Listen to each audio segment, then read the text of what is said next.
Ce soir, le Seigneur va nous enseigner sur le mariage. Peu importe à quel point tu es intellectuellement doué, tu ne peux pas combattre l'iniquité avec ton cerveau, tu ne peux pas combattre l'iniquité avec tes émotions.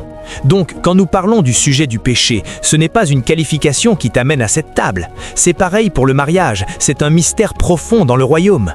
Mais pour que nous comprenions la nature des mystères afin d'avoir une vraie conversation ce soir, je vais parler avec audace, je vais dire des choses qui vont vous toucher, mais c'est la vérité. Je vais la dire telle qu'elle et je ne m'excuserai pas. Laissez-moi d'abord poser cette base très capitale dans les Écritures. Regardons 1 Corinthiens chapitre 2 à partir du verset 6.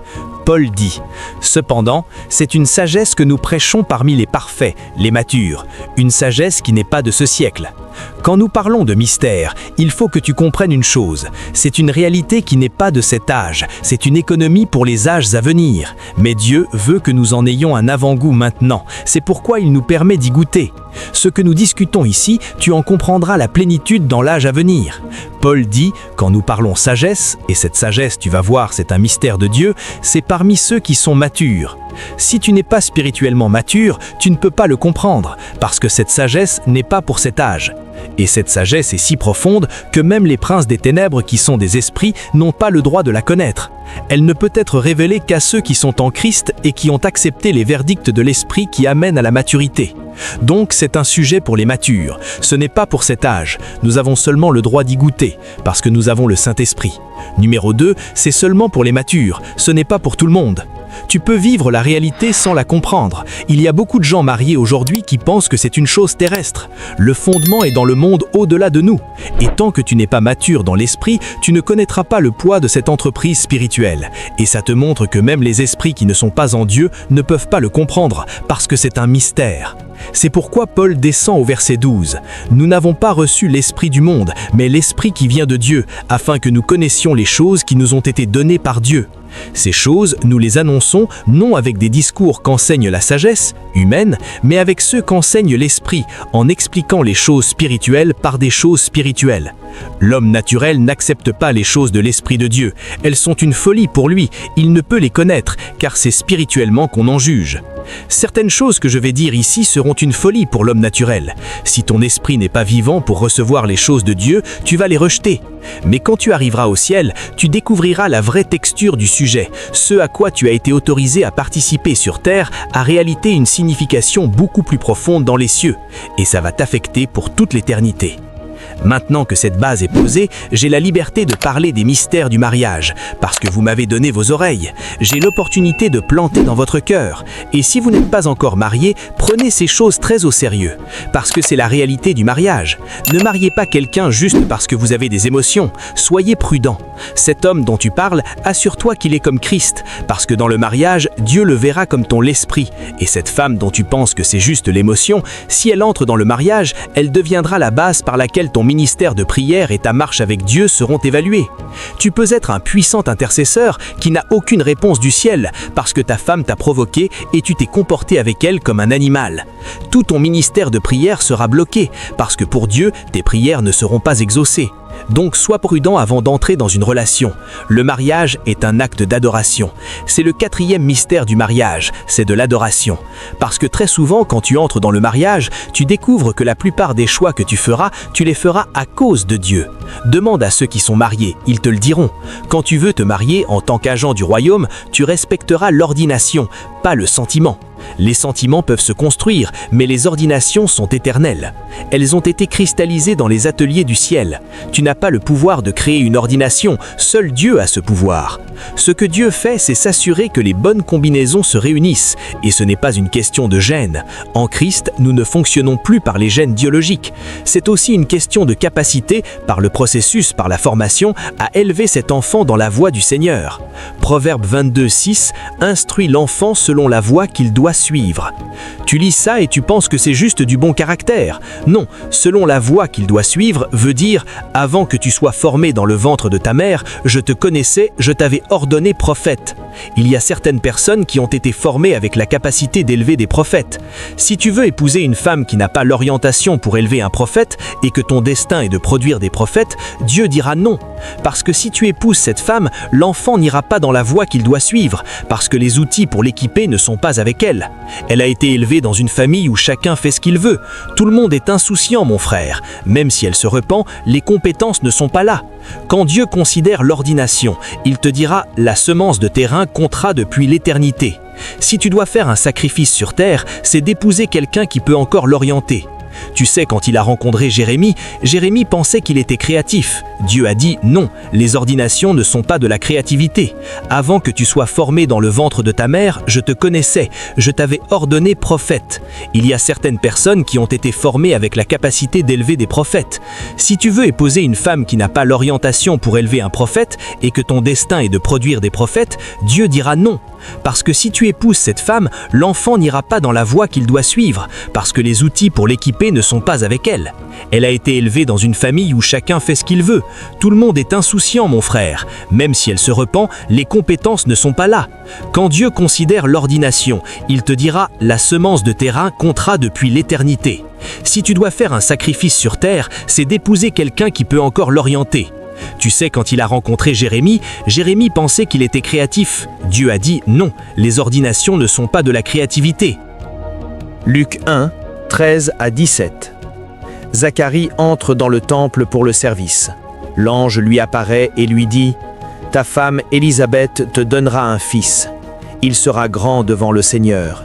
Il marchera devant Dieu avec l'esprit et la puissance d'Élie. Pour préparer au Seigneur un peuple bien disposé. Il y a certaines mains qui doivent être présentes pour qu'un prophète naisse, pour qu'un apôtre naisse, pour qu'un roi naisse. Il y a certaines mains, certaines formations dès l'enfance. Tu as besoin d'une femme et d'un homme qui ont la compétence pour parler la vie dans cet enfant afin que les mentalités se forment. C'est cette génération où les gens se lèvent avec Twitter et se couchent avec Twitter que tu vas épouser n'importe comment? Pendant ce temps, tu as besoin d'une mère qui, quand l'enfant est encore dans son ventre, sait quand il y a des mouvements. Le soir, elle pose la main et commence à déclarer la destinée de cet enfant depuis le ventre. Mais c'est le genre de femme dont Dieu a besoin pour l'ordination écrite à travers toi. Et toi, tu dis « Non, quelqu'un est noir et petit ». Quand ton enfant a 1 an, il y a des paroles qu'il doit entendre pour modifier son ADN afin qu'il s'aligne sur l'ordonnance divine. Et tu as besoin d'une femme qui a la capacité requise, la patience et l'intelligence spirituelle pour continuer à déverser ses paroles, afin que quand l'enfant aura 7 ans, il ait la capacité d'avoir sa première rencontre, parce que des rencontres étaient écrites pour lui à 7 ans. Mais il a besoin de discernement. Et il ne sait pas encore lire un livre. C'est la mère qui lira les livres et parlera dans son esprit pour que ses sens soient aiguisés à capter le mouvement des anges du ciel. Mais toi, tu as épousé une mère experte en tweet. Donc, même à 20 ans, l'enfant n'a pas pu développer la sensibilité parce qu'il n'a pas été formé dans la voie qu'il devait suivre. Si tu vois un homme à qui tu ne peux pas te soumettre comme à un seigneur, s'il te plaît, ne l'épouse pas. Ce sont des choses qu'on ne dit pas aux gens. On leur dit « épouse ton ami ». On leur dit « quelle est la qualité de votre communication ? Vous communiquez bien ». J'ai vu une vidéo récemment, ils étaient à l'autel. Le prêtre lisait « et je me soumettrai à lui comme au Seigneur ». La femme « attends, on n'en avait pas parlé avant ». « On n'en avait pas parlé ?» Ils lisent la Bible. Comment tu es arrivé là ? Soumettre comme au Seigneur veut dire tout ce que tu considères comme soumission au Seigneur, fais exactement la même chose avec ton mari. Dieu jugera la qualité de ta soumission à lui par la qualité de ta soumission à ton mari. Tu peux citer 1000 versets sur la soumission. La façon dont Dieu vérifiera si tu as compris la soumission en tant qu'épouse, c'est la façon dont tu te soumets à ton mari. Parce qu'il a dit « la façon dont tu te soumets au Seigneur, c'est ainsi que tu te soumets à ton mari ». C'est pourquoi tu ne peux pas épouser une femme qui a un gros sein. Tu épouseras une femme qui est une épouse. Si elle finit par avoir une forme, tant mieux. Tu ne peux pas épouser une femme qui a une grosse poitrine. Tu ne peux pas épouser une femme qui a de grosses jambes et des fesses. Si elle est une épouse et qu'elle les a, c'est bien. Mais si elle ne les a pas et que c'est celle que Dieu te dit, tu devras apprendre à accepter la volonté de Dieu et demander à Dieu d'aider tes tendances charnelles. Parce que main, c'est main, jambe, c'est jambe, tout, c'est tout. C'est tes tendances. Je vais vous montrer une troisième chose. Ne vous inquiétez pas, je continue. Et je ne dis pas que ce que tu aimes n'est pas important. Dieu respecte ce que tu aimes, tant que ça ne contredit pas sa volonté. L'idée de puissance de Dieu ne devrait pas commencer dans une organisation, elle devrait commencer dans le mariage. Tu sais ce que ça veut dire? Un mariage juste, tu peux avoir toutes les rencontres dans ta maison. Un mariage juste, tu peux avoir toutes les guérisons dans ta maison. Un mariage juste, tous les démons peuvent être chassés dans ta maison. La raison pour laquelle nous courons après les apôtres et les prophètes, c'est que la plupart de nos défis peuvent être tracés à la crise dans notre maison. De l'hypertension qui vient d'une dispute, qui vient d'intimidation, aux malédictions, aux insultes qui ouvrent des portes à beaucoup de démons. Si un démon entre dans une maison où ils ne sont pas un, il invite d'autres démons. Venez, ici notre programme va prospérer, il n'y a pas d'unité. Donc beaucoup de gens ne savent pas que l'amour dans le mariage est une responsabilité, pas un sentiment. Et cette responsabilité existe parce que tu as besoin d'unité pour exercer la puissance. Et si tu ne le fais pas, le jour où des choses étranges commenceront à arriver, ne blâme personne, tu as ouvert la porte. Dieu savait que l'institution du mariage serait attaquée. Donc, il a créé un système de puissance dans cette union. Et ce système de puissance n'est pas principalement la prière. Ce n'est pas principalement le jeûne. C'est principalement l'unité de but qui naît dans l'unité. C'est quand vous êtes un que votre prière est puissante. C'est quand vous êtes un que votre jeûne est puissant. C'est quand vous êtes un que vous pouvez changer votre monde. C'est quand vous êtes un que vous pouvez élever des enfants qui porteront leurs ordinations. Mais aujourd'hui, beaucoup d'enfants qui auraient dû changer ce monde sont devenus le problème de ce monde, parce qu'ils sont sortis de maisons divisées. Je prêche, les gens disent « feu, feu ». Parfois je dis quelque chose, ma femme me regarde, celui-là c'est de l'orgueil. Je me retourne, comment oses-tu dire que c'est de l'orgueil? Et c'est ma femme qui ose me le dire. Ma femme m'a donné de l'audace. Et parfois tu veux réagir, mais tu sais que c'est vrai. Donc, ce que je fais, je caresse ma barbe et je dis « rrr » et je pars. J'ai le droit de partir. Après un moment, tu reviens et tu sais que c'est vrai. La prochaine fois que tu veux parler comme ça, tu te souviendras de sa voix. C'est de l'orgueil. Tu te corrigeras et tu diras « Seigneur, aide-moi dans ce domaine ». Ce qu'elle fait, c'est que Dieu l'utilise pour te façonner. C'est pourquoi la Bible dit concernant le mari vers la femme, afin que tu la sanctifies en la lavant par l'eau de la parole. Le mot parole là est réma. La façon dont tu entends la parole réma et tu es transformé, c'est le devoir du mari d'enseigner la parole à la femme jusqu'à ce qu'elle soit convertie. Donc, si une femme choisit d'être insoumise, l'homme n'a pas le droit de se mettre en colère. C'est un appel à enseigner. Donc, ta femme peut te désobéir, ta femme peut être rebelle, tu voudras te battre, tu te retiendras, parce que Christ n'a pas giflé l'Église quand l'Église a eu tort. Christ ne donne pas de coup de pied à l'Église quand elle a tort. Christ envoie des prophètes, des apôtres, le Saint-Esprit, par tous les moyens pour aider l'Église. Toute déficience chez ta femme est un appel à enseigner. Donc, quand tu trouves des hommes qui accusent vite leur femme, c'est parce qu'ils ne savent pas qu'ils sont des jardiniers. Tu n'as pas le droit d'accuser ta femme. Tu n'as pas le droit de frapper ta femme. La seule chose que tu fais, c'est continuer à la laver par la parole.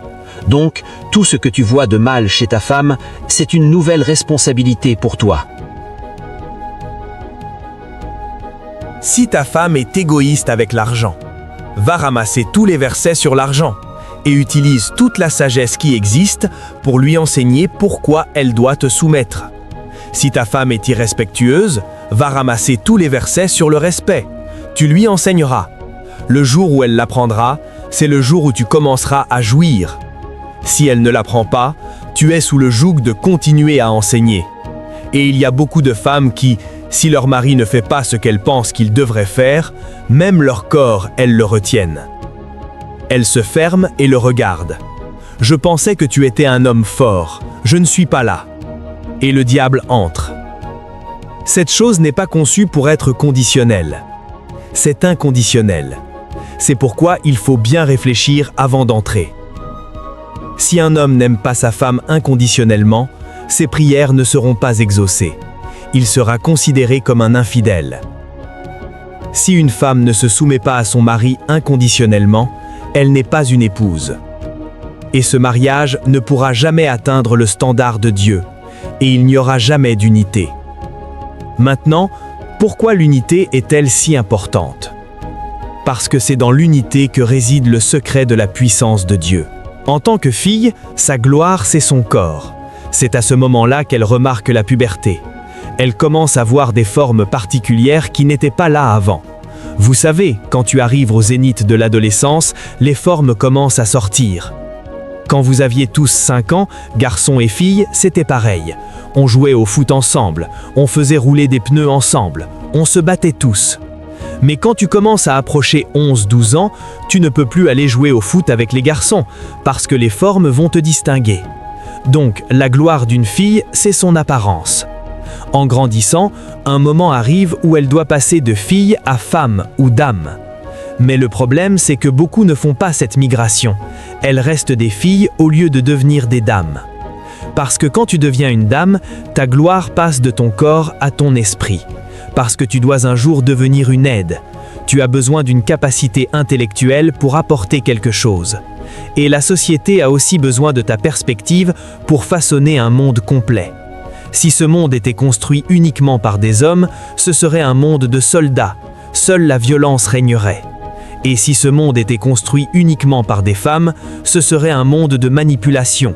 Tout serait ruse et tromperie. Pour qu'il y ait un équilibre, pas seulement puissance, pas seulement ruse, Dieu a décidé de combiner les deux. Donc une femme a quelque chose à apporter à la famille et à la société. En passant de fille à dame, elle développe son esprit. C'est pourquoi tout père sage investit de l'argent pour élever sa fille. Si tu rencontres un homme qui pense qu'être intellectuellement solide, avoir un travail ou apporter de la valeur à la société est mauvais pour une femme, fuis. Ce n'est pas un homme, c'est un garçon. Il meurt d'insécurité. Tout vrai homme veut que sa femme soit intellectuellement solide, puissante et très fonctionnelle dans la société. C'est pourquoi tous les pères forment leurs filles et leur donnent le meilleur. Imagine si j'avais épousé quelqu'un dont tout le fantasme est « tous les jours, on prend des photos ensemble, on les poste en ligne ». Je ne suis même pas le genre de personne dont tu verras la vie privée partout. Personnel veut dire personnel. Tu ne trouveras presque rien de personnel sur moi. Si tu trouves quelque chose, c'est que quelqu'un l'a mis sans que je le sache. Et tu épouses quelqu'un qui, même quand elle tousse, c'est sur Internet. Tu vas te disputer. On viendra demander « Pourquoi vous vous disputez ?» Elle dira « Je toussais, il ne m'a pas laissé poster ». Pendant ce temps, les anges combattent les démons dans l'esprit et vous vous disputez pour une toux. Des problèmes qui ne devraient pas exister deviennent des problèmes parce que les gens sont mal placés dans la même maison et ils sont coincés ensemble pour toujours parce qu'ils n'ont pas tenu compte de l'ordination. On te dit « La soumission est mutuelle ». Dis qui? Dis qui? Est-ce que Christ se soumet à l'Église? Qu'est-ce qui rend la soumission mutuelle? Il dit « Femmes, soumettez-vous à vos maris comme l'Église se soumet à Christ ». Est-ce que Christ se soumet à l'Église? Il dit « Marie, votre femme est votre tête, comme Christ est la tête de l'Église ». Y a-t-il une soumission mutuelle entre l'Église et Christ? Qu'est-ce qu'on enseigne? Parce qu'on veut être politiquement correct. Et donc, on n'enseigne plus la Bible. C'est pourquoi je vous ai dit, nous parlons sagesse, mystère parmi les matures. Pas la sagesse de ce siècle, mais la sagesse d'en haut. Je lis ces écritures comme ça, pour que les jeunes qui m'écoutent, avant d'entrer dans le mariage, soyez prudents. Assurez-vous que l'homme que vous poursuivez ou que vous acceptez est comme Christ. Parce que quand vous l'épouserez, la Bible insiste, vous devrez vous soumettre à lui comme à Christ.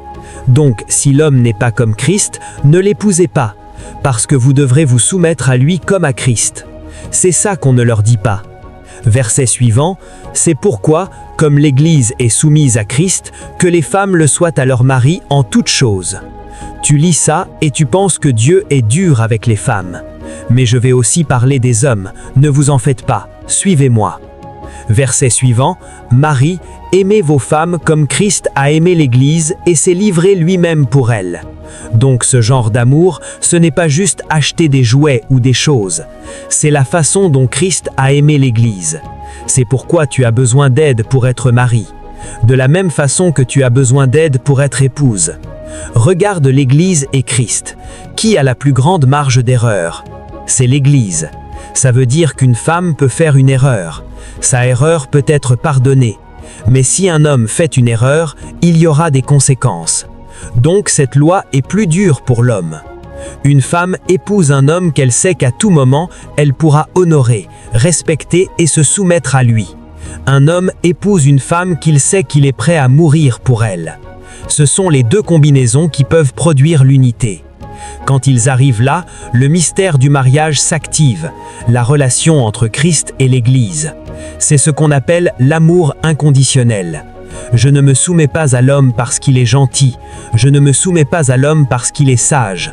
Je me soumets à l'homme parce que j'ai accepté qu'il soit mon mari. Je n'aime pas la femme parce qu'elle est la meilleure des êtres humains. Je ne l'aime pas parce qu'elle est la plus gentille.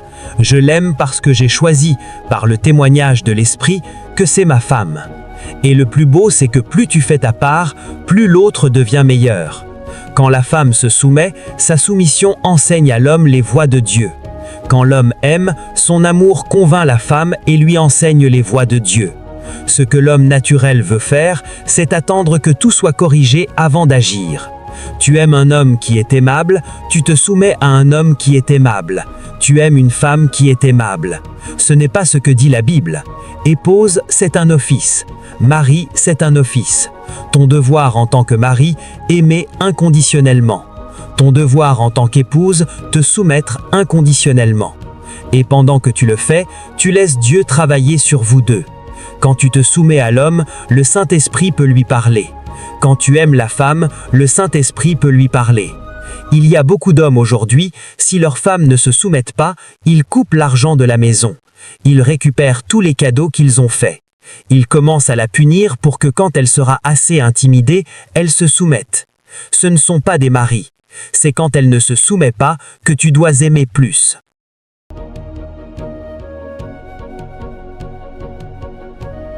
C'est dans cet amour-là qu'elle peut être convaincue. Je viens, dans le volume du livre, il est question de moi, pour faire ta volonté, ô Dieu. Nous ne pouvons pas encore charger ici. Attends, regarde ce passage. Asseyez-vous. L'ange dit à Zacharie, « N'aie pas peur, Zacharie, car ta prière a été exaucée. Ta femme Élisabeth t'enfantera un fils et tu lui donneras le nom de Jean. Il y a certains enfants qui ne viendront que quand tu auras élevé des prières. Tu as besoin de prières. Ce n'est pas que tu es stérile.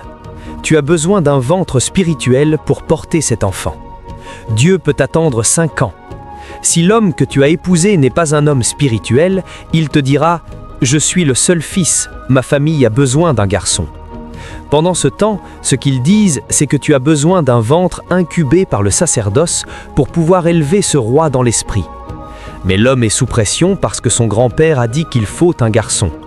Et à cause de ça, après 5 ans, l'homme viendra te dire « Tu vois, on a essayé, ça ne marche pas, donc j'ai décidé de prendre une deuxième femme. » Pendant que c'était conçu pour qu'un enfant vienne seulement après 5 ans parce qu'il fallait assez d'incubation. Il dit à Zacharie « Ta prière a été exaucée. Ta femme Élisabeth te donnera un fils et tu l'appelleras Jean. Donc tu ne donnes pas un nom parce que tu as vu un film et que tu aimes Nick. Beaucoup qui devraient s'appeler Smith s'appellent Bathomy. Beaucoup qui devraient s'appeler Paul s'appellent Nathania. Parce qu'ils ne savent même pas que même le nom porte la signature de l'ordination. Mais comment pouvaient-ils le capter? Ils se sont mariés par émotion.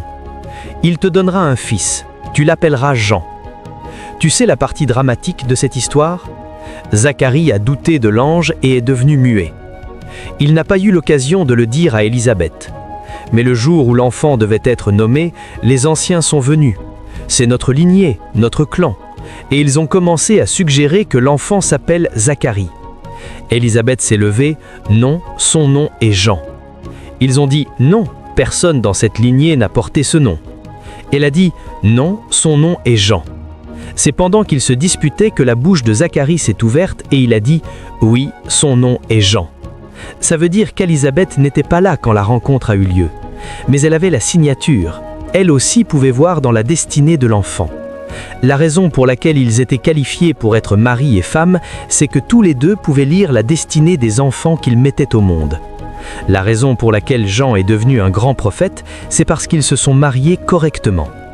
Je prêchais en Zambie quand Dieu m'a dit « Ton premier fils s'appellera Moïse ». J'ai écrit et je suis parti. 1 mois avant la naissance, ma femme m'a dit avec révérence « Qu'est-ce que tu penses du nom Moïse ?» J'ai dit « Pourquoi tu dis Moïse ?» Elle a dit « C'est ce que j'ai entendu ». J'ai dit « Maintenant je sais que tu es qualifiée pour être mère ». Parce qu'un des signes que j'ai bien épousé, c'est qu'elle a pu le capter. Donc maintenant, même si je laisse mon fils avec ma femme seule pendant 10 ans, je n'aurai pas peur. Il pourra accomplir sa destinée, parce qu'elle a le pouvoir de voir et d'entendre sur les questions de son ordination. Va lire la Bible. Tu verras que la plupart des grands hommes dont la Bible a pris le temps d'écrire, leurs mères ont eu des rencontres dans l'esprit. De Samuel à Samson, et ça a continué comme ça. La raison pour laquelle ils ont pu gérer ces destinées et élever ces géants, c'est parce qu'ils connaissaient leur ordination. Donc tu rencontres un homme qui n'a pas de puissance dans l'esprit. Tu rencontres une femme qui n'a pas de puissance dans l'esprit. Tu te maries à cause de la forme. Mais quand il devient mari, tout en lui doit être d'aimer et prendre soin de toi jusqu'à faire sortir le meilleur de toi. Donc quand tu veux te marier, tu dois discerner à quel stade est le frère et à quel stade est la sœur. Si la sœur est encore une bébé, laisse-la tranquille. Tu vas épouser une féministe. Elle te montrera que autorité égale indépendance. Elle va détruire la maison et n'aura même pas de compassion. Elle sera tellement égoïste, elle ne s'occupera même pas des enfants. Pour elle, ce qui fait d'elle une femme est son indépendance, parce que c'est le niveau de maturité qu'elle a atteint, jusqu'à ce que tu trouves une épouse. C'est pourquoi on ne trouve pas des ladies. Celui qui trouve une épouse trouve le bonheur et obtient la faveur de l'Éternel. Et quand tu as trouvé une épouse, c'est à elle qu'on donne l'instruction, se soumettre. Une épouse, c'est quelqu'un qui comprend que sa force est dans sa soumission. Et un mari, ce n'est pas un homme qui est fort. Un mari, ce n'est pas un homme qui a la capacité de prendre des responsabilités. Un homme peut payer le loyer, acheter des voitures, mais il ne t'aime pas. Il est encore très égoïste et centré sur lui-même. Tout ce qu'il achète, c'est pour te montrer qu'il est arrivé. Il a 5 voitures, pas parce qu'il en a besoin, mais parce que son ego le pousse. Il te donne une voiture, pas parce qu'il t'aime, mais pour que tout le monde sache que la femme qu'il fréquente roule en Jeep qu'il a acheté. C'est à propos de lui. Le jour où tu touches son ego, tu verras qu'il ne se soucie pas de toi. Donc assure-toi que la personne avec qui tu entres en relation est un mari. Le mot mari veut dire jardinier. C'est quelqu'un qui peut prendre soin de la fleur, la nourrir, jusqu'à faire sortir le meilleur. C'est quand épouse et mari se trouvent que le mariage peut avoir lieu. Parce que tu n'es pas encore marié, tu peux marcher de Cuba à Guagualada ou de Cuba à n'importe quelle partie d'Abuja maintenant. Tu peux marcher de Cuba à Nyanya pour apporter une fleur à la dame. En marchant, tu imagines son sourire. Tu ris, tu souris. Tu ne sens même pas que tu as marché 6 heures. Quand tu arrives, tu n'as peut-être même pas l'occasion de la voir tout de suite. Tu attends quelque part jusqu'à ce qu'elle ait le temps. Puis tu viens et tu dis « Avec tout mon cœur, je t'ai apporté ce petit gâteau ». Quand tu l'épouses, tu la câliner tous les jours devient normal. Tu découvres que la vie ne commence et ne finit pas là. Parce que tout ce que tu imaginais en marchant, c'était de la serrer dans tes bras pendant 10 minutes. Tu ne sentais ni la chaleur ni la douleur de la marche. Bienvenue. Quand tu l'épouses, tu la câlines tous les jours. Tu découvres maintenant qu'avant de faire quoi que ce soit, tu dois être un homme de Dieu. Elle doit être une femme de Dieu. Parce qu'un jour viendra où tu prendras soin d'elle comme une responsabilité. Tu l'aimeras comme une responsabilité. Parce que les sentiments ne sont pas toujours là. Les sentiments ne sont pas la voie. Une des plus grandes tromperies de ta vie dont tu ne te débarrasseras jamais, ce sont tes sentiments. Les sentiments fluctuent. L'âge manipule les sentiments. Les événements manipulent les sentiments. L'environnement manipule les sentiments. Si tu changes d'environnement, tes sentiments changent. Si la conversation change, tes sentiments changent. Si les événements changent, tes sentiments changent. Si ton âge change, tes sentiments changent. Donc tu découvriras que si tu dois marcher avec cette personne toute une vie, la plupart des choses justes que tu dois faire, tu les feras parce que Dieu te l'a demandé. Et parce que tu fais ce que tu fais parce que Dieu te l'a demandé, le mariage devient un acte d'adoration devant Dieu. Donc même quand la personne ne mérite pas d'être aimée, tu l'aimeras quand même comme une responsabilité envers Dieu. Quand Dieu voit cet amour n'est plus seulement de l'affection, c'est de l'adoration. Ta femme te désobéit, ta femme te déshonore, tu dis quand même « ma chérie, je t'aime ». Tu la corriges, elle n'écoute pas, tu gardes ton calme. Ce n'est pas parce que tu ne sais pas discuter, c'est parce que Dieu l'a commandé. Donc, à partir de ce jour-là, cet amour sera plus grand que certaines chansons qu'on chante à l'autel. Tu sais, certaines chansons qu'on chante, c'est du talent. La vraie adoration, c'est soumettre ta volonté à la volonté du Père. Quand Jésus s'est agenouillé à Gethsémane et a dit « Non pas ma volonté, mais la tienne », c'est le son d'adoration le plus fort que le ciel a entendu. Quand un homme peut soumettre sa propre volonté pour que la volonté de Dieu s'exprime, c'est un niveau élevé d'adoration dans l'esprit. Et dans le mariage, il y a beaucoup de décisions que tu prendras à cause de Dieu. Tu diras quelque chose à ton mari, il ne le fera pas. Il violera même parfois. Mais tu le regarderas, tu garderas la paix dans la maison. Cette paix n'est plus seulement paix. Dans l'esprit, on ne l'appellera plus paix, on l'appellera adoration. Donc tu peux ne pas chanter, mais tu deviens un grand adorateur, parce que quand Dieu le voit, Paul disait en enseignant, cet esprit de douceur et de calme, il a dit que c'est d'un grand prix devant Dieu. Donc quand tu fais ce que tu dois faire dans le mariage parce que Dieu l'a commandé, même si ton sentiment ne le dicte pas, ça, Dieu le voit comme un grand prix dans l'esprit. Si tu n'aimes pas ta femme comme Christ a aimé l'Église, tu seras dans le problème, et je vais te montrer le problème. Quand il a parlé à la femme, il n'a pas dit « si tu ne te soumets pas à ton mari, Dieu fera quelque chose ». Mais quand il est venu à l'homme, il a donné deux conditions. L'homme sera considéré comme un infidèle. Dieu peut disqualifier le christianisme de cet homme s'il ne traite pas sa femme avec amour. Ses prières ne seront pas exaucées. Donc un homme peut marcher sous un ciel fermé juste parce qu'il n'aime pas véritablement sa femme. Quand j'ai lu ça, j'ai dit « Ah, pourquoi tu n'as pas aussi dit que si la femme ne se soumet pas, elle sera infidèle? Pourquoi tu n'as pas dit que si la femme ne se soumet pas, ses prières ne seront pas exaucées ?» Ça veut dire qu'une femme peut offenser son mari, aller voir Dieu et dire « Pardonne-moi, aide-moi, je vais me repentir ». Mais si un homme n'aime pas sa femme et va voir Dieu, même le « Pardonne-moi » ne sera pas entendu. Il devra d'abord aller faire la paix avec sa femme. Parce que Dieu a dit que la femme est le vase le plus faible. Donc il attend plus de l'homme dans ce contexte. Donc si tu veux aimer une femme ou épouser une femme, assure-toi d'être prêt à mourir pour elle. Il n'a pas dit que la femme devait mourir pour le mari, il a dit le mari. C'est pourquoi la plupart du temps, ce sont les hommes qui meurent d'amour. Donc ne dis à aucune femme, si un homme vient te dire « je veux t'épouser », demande-lui « peux-tu mourir pour moi ?» Avant d'apporter des fleurs ici, les fleurs coûtent 150 ou 300 naira, demande « peux-tu mourir pour moi ?» S'il dit oui, vérifie d'abord son ego. S'il ne peut pas abandonner son ego pour toi, il ne peut pas mourir pour toi. Et beaucoup de femmes souffrent aujourd'hui parce qu'elles ont épousé des hommes qui ne les aiment pas. Parce que l'amour dans ce contexte n'est pas émotion, c'est sacrifice, c'est renoncement, c'est mort. Et c'est ce que ce passage nous montre. Il dit épouse, pas betille, pas fille, pas adolescente, pas femme, mais épouse. Il dit soumettez-vous à vos maris. Ce sont aux épouses qu'on donne l'instruction. On ne trouve pas des bébés. Celui qui trouve une épouse trouve le bonheur. Et quand tu as trouvé une épouse, c'est à elle qu'on donne l'instruction, se soumettre. Une épouse, c'est une femme qui comprend que sa force est dans sa soumission. Et un mari, ce n'est pas un homme qui est fort. Un mari, ce n'est pas un homme qui a la capacité de prendre des responsabilités. Un homme peut payer le loyer, acheter des voitures, mais il ne t'aime pas. Il est encore très égoïste et centré sur lui-même. Tout ce qu'il achète, c'est pour te montrer qu'il est arrivé. Il a 5 voitures, non pas parce qu'il en a besoin, mais parce que son ego le pousse. Il te donne une voiture, non pas parce qu'il t'aime, mais pour que tout le monde sache que la femme qu'il fréquente roule en Jeep qu'il a acheté. C'est à propos de lui. Le jour où tu touches son ego, tu verras qu'il ne se soucie pas de toi. Donc assure-toi que la personne avec laquelle tu entres en relation est un mari. Le mot mari veut dire jardinier. C'est quelqu'un qui peut prendre soin de la fleur, la nourrir jusqu'à faire sortir le meilleur. C'est quand épouse et mari se trouvent que le mariage peut avoir lieu. Parce que tu n'es pas encore marié, tu découvres que la vie ne commence et ne finit pas là. Parce que tout ce que tu imaginais en marchant, c'était de la serrer dans ses bras pendant 10 minutes. Tu ne sentais ni la chaleur ni la couleur de la marche. Bienvenue. Quand tu l'épouses, tu la serres tous les jours. Tu découvres maintenant qu'avant de faire quoi que ce soit, tu dois être un homme de Dieu, elle doit être une femme de Dieu. Parce qu'un jour viendra où tu prendras soin d'elle comme une responsabilité. Tu l'aimeras comme une responsabilité. Parce que les sentiments ne sont pas toujours là. Les sentiments ne sont pas la voie. Une des plus grandes tromperies de ta vie dont tu ne te débarrasseras jamais, ce sont tes sentiments. Les sentiments fluctuent. L'âge manipule les sentiments, les événements manipulent les sentiments, l'environnement manipule les sentiments.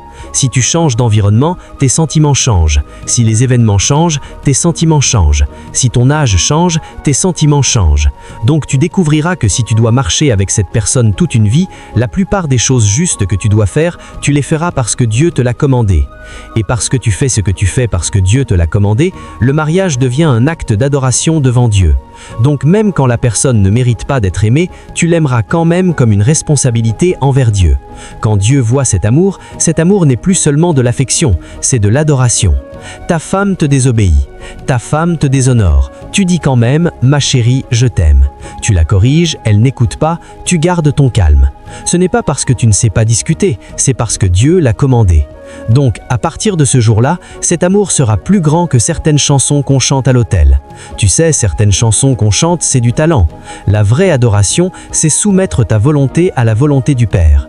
Quand Jésus s'est agenouillé à Gethsémane et a dit « Non pas ma volonté mais la tienne », c'est le son d'adoration le plus fort que le ciel a entendu.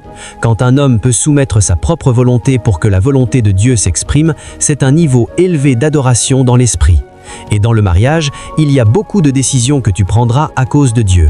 Tu diras quelque chose à ton mari, il ne le fera pas. Il violera même parfois.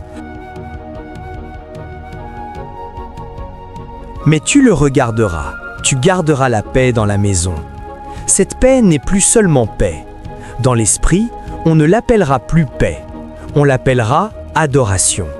Donc tu peux ne pas chanter, mais tu deviens un grand adorateur.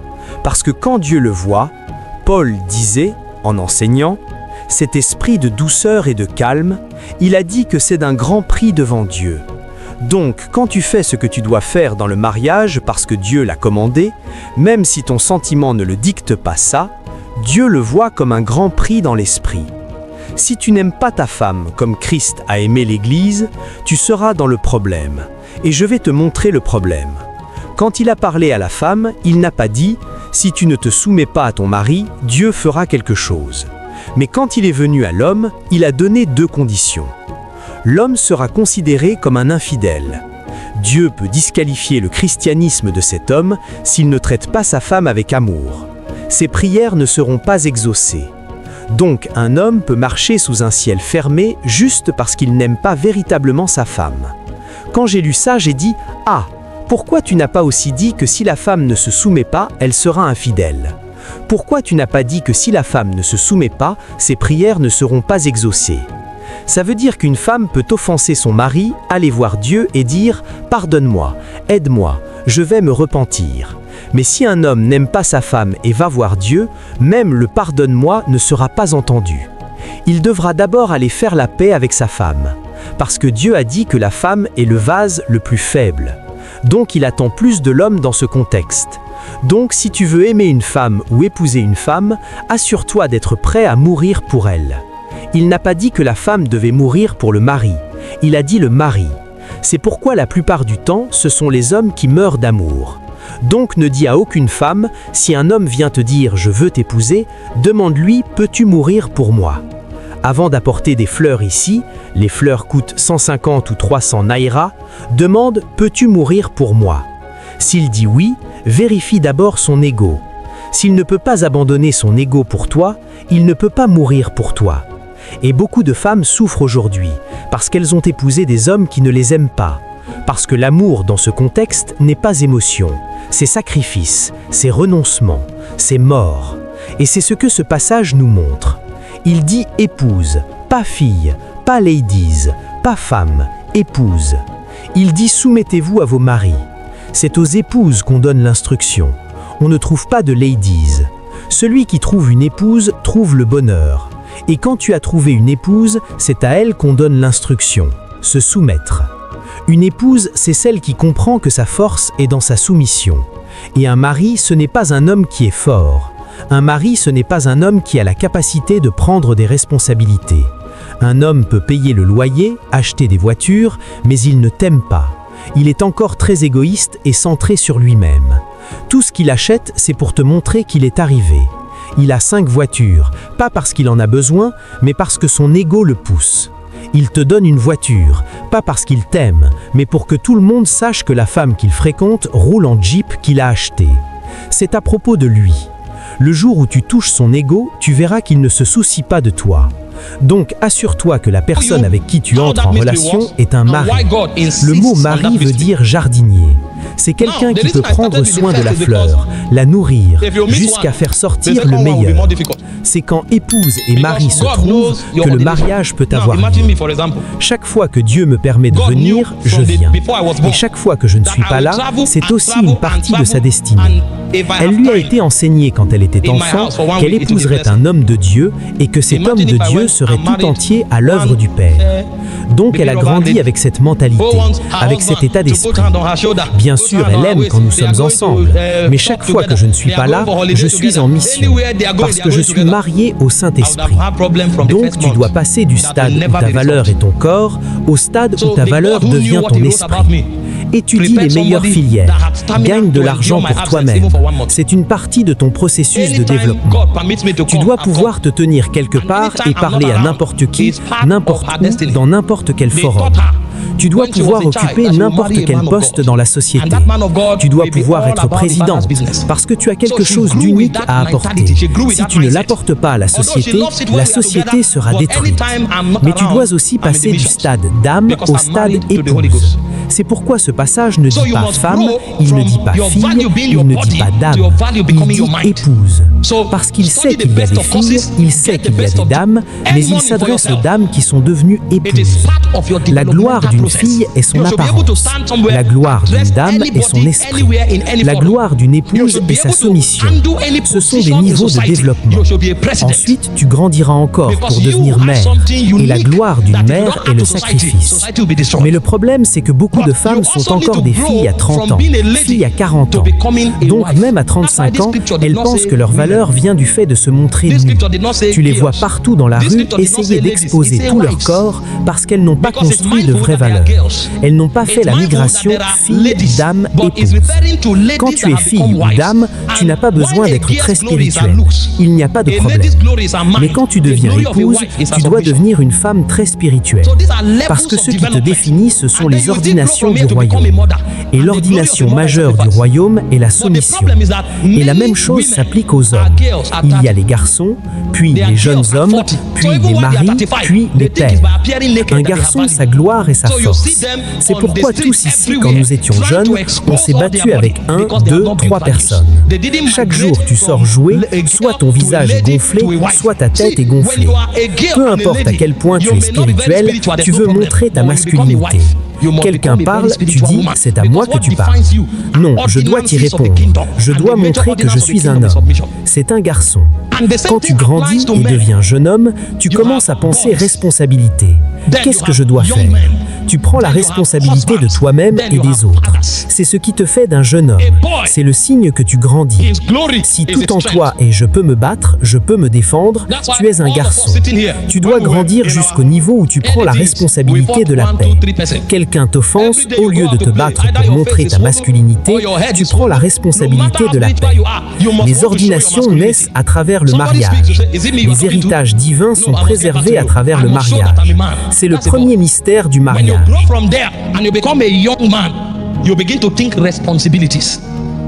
Quand Dieu a créé Adam et Ève, il savait que Jésus viendrait de là.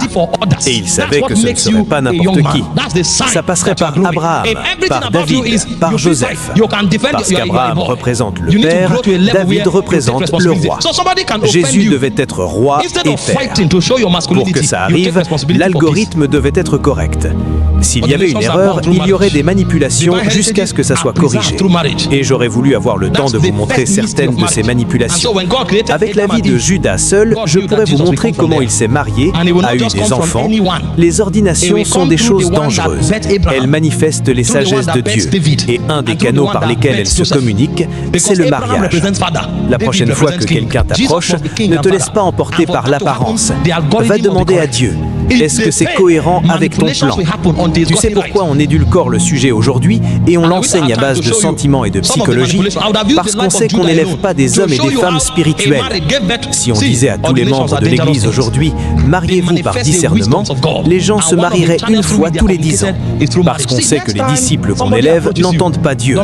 Si on savait qu'on élève des gens qui entendent Dieu, qui sont sensibles au mouvement de la vie, ça ne serait même pas un sujet à discuter. La sœur viendrait te voir, oui, ce gars est venu me voir, mais quand j'ai vérifié, ce n'était pas Dieu. Ce ne serait pas un sujet. Tout le monde capterait les fréquences.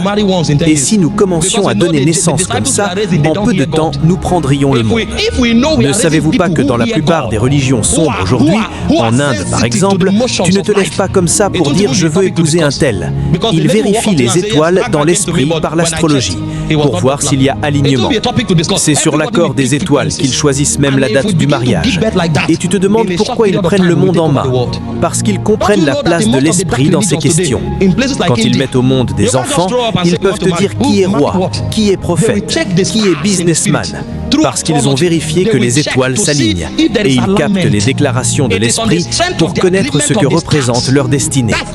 C'est seulement dans le christianisme qu'on se lève dans la rue, j'aime ses cheveux et on épouse à cause des cheveux, à cause des jambes, à cause du botox, à cause de la poitrine, pendant que Dieu regarde ce qui a été écrit avant la fondation du monde.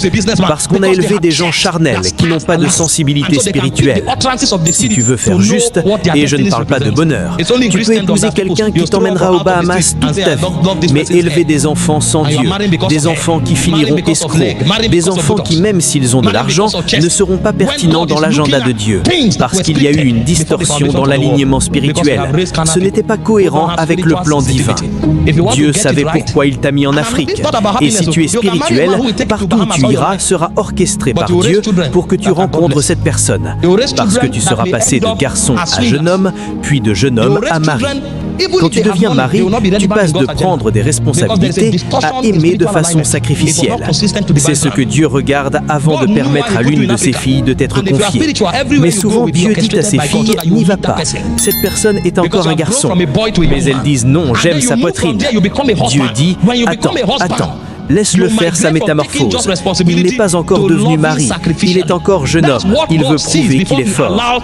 Donc quand vous vous disputez, même si c'est toi qui as raison, il te giflera pour que tu te taises.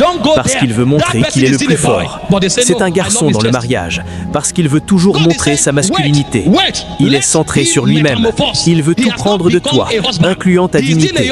Et il pense qu'en t'oppressant, il montre qu'il est fort. Tu ne peux jamais avoir une conversation raisonnable avec lui. Son ego ne le lui permet pas. C'est un garçon. Tu lui dis la vérité, il reste fâché 2 semaines. Et cette colère n'est pas une colère. C'est son ego qui essaye de t'intimider. Il n'est à l'aise que quand tu trembles comme une poule sous la pluie.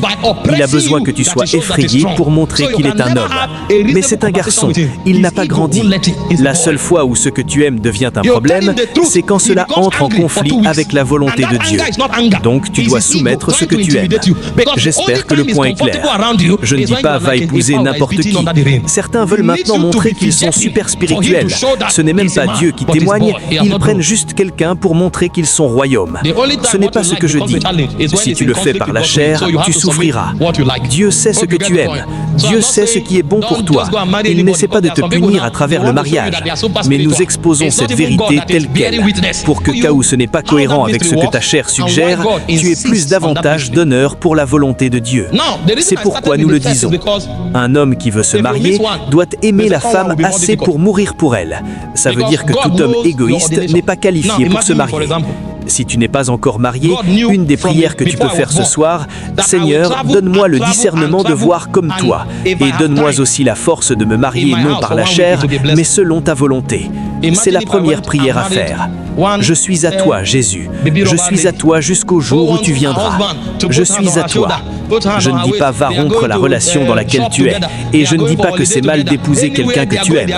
Je priais avant de dire ne marie pas qui tu aimes, aime qui tu maries. Un ancien m'a appelé pour m'expliquer mieux cette phrase pour que les gens comprennent. Les anciens ont plus de sagesse. Donc je mets ce disclaimer. Ce n'est pas ce que je dis. Ce que je dis, c'est, si tu l'aimes, assure-toi que c'est la volonté de Dieu. Ne l'aime pas juste parce que tu l'aimes. Tu comprends? Donc demande à Dieu de t'aider à discerner s'il est la volonté de Dieu pour toi ou si elle est la volonté de Dieu pour toi. So she grew with that mentality, she grew with that mindset. Although she loves it when we are together, but anytime I'm not around, I'm in the mission.